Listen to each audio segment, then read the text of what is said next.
Hi, my name is John Wiley, and I'm Director of Global Marketing at QualiChem. Today we're going to talk to you about how to correctly use a refractometer.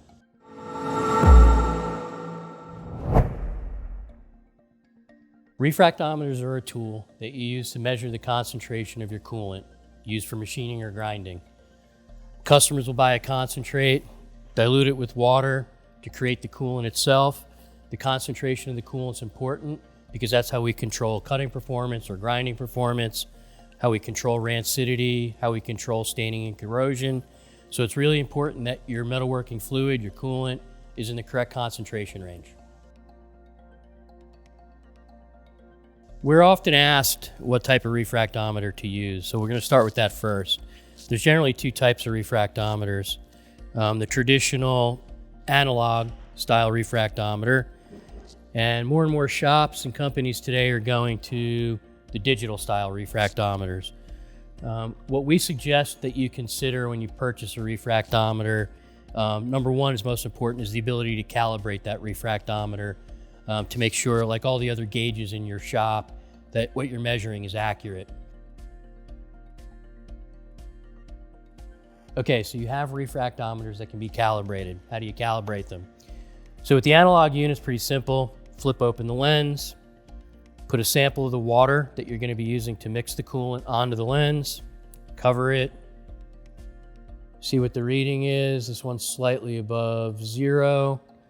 The analog units usually come with a little screwdriver device, the calibration hole here, and we are exactly at 0 now. That one's calibrated.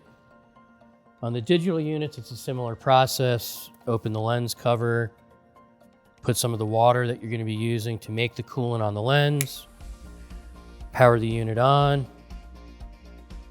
select from the menu the 0 out feature, and then set to 0. And your digital refractometer is calibrated. In addition to having a refractometer that can be calibrated, the other important characteristic is the scale in which the refractometer reads. In this particular scale, it goes from 0 to 30, which in most cases is probably a little bit too broad a range for a metalworking fluid. But refractometers, the analog variety, go from 0 to 10 or 0 to 20. With a digital refractometer, there is no scale. You get the actual percent bricks reading on the face of the refractometer. Okay, so you have your refractometer, hopefully one that can be calibrated, whether it's analog or digital.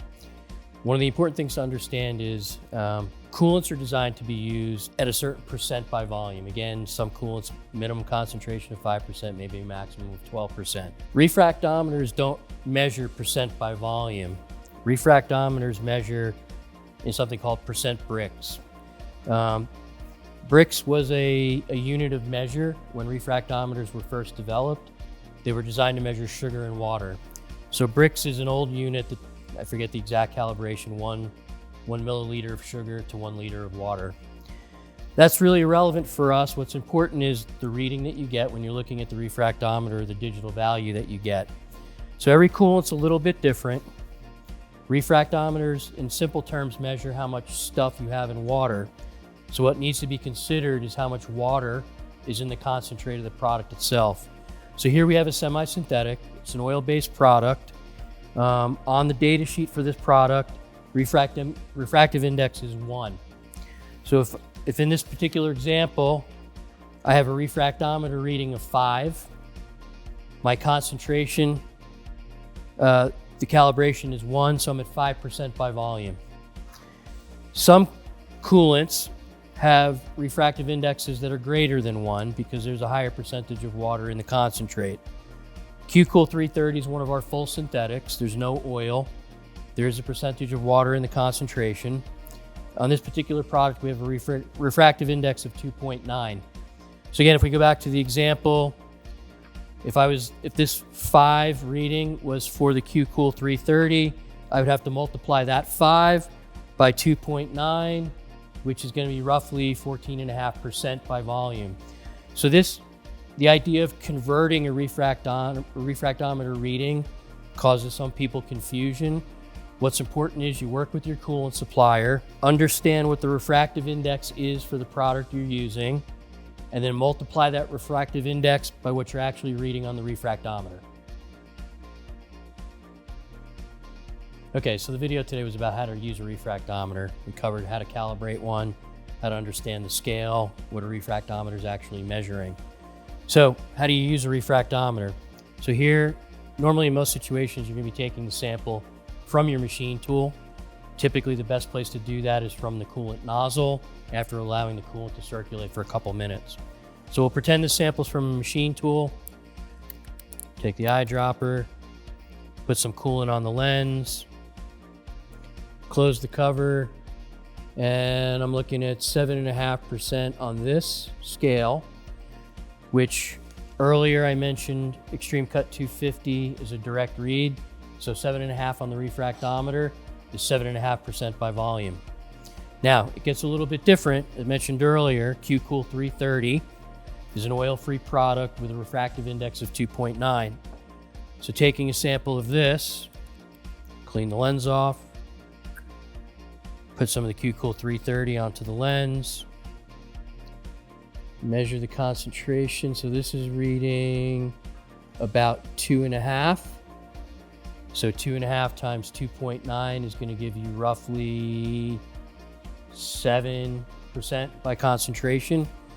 So that's the critical difference, is an understanding that with a product that requires a conversion from the refractometer reading to percent by volume, that you understand that, because as I mentioned, all coolants are designed to operate in a given percent range by volume. So the product data sheet you might get from your supplier, and we provide all this information. Our Extreme Cut 250, for example, for machining, 7 and 9% by volume. So your refractive index should be somewhere between 7 and 9. On the Q-Cool 330, being the full synthetic, your typical operating range for machining will be anywhere from maybe 4 to 8%. But when you've got a refractive index of 2.9, your reading's going to be somewhere around 1 to 3% on the refractometer. Okay, so hopefully you know a little bit more about refractometers, how to use them, how to calibrate them, what they're actually reading, and how to convert that reading into a percent by volume that helps you keep your coolant in good condition and your machining or grinding applications performing the way they need to. All of us at QualiChem are happy to help you with your metalworking fluid selection, use, and maintenance.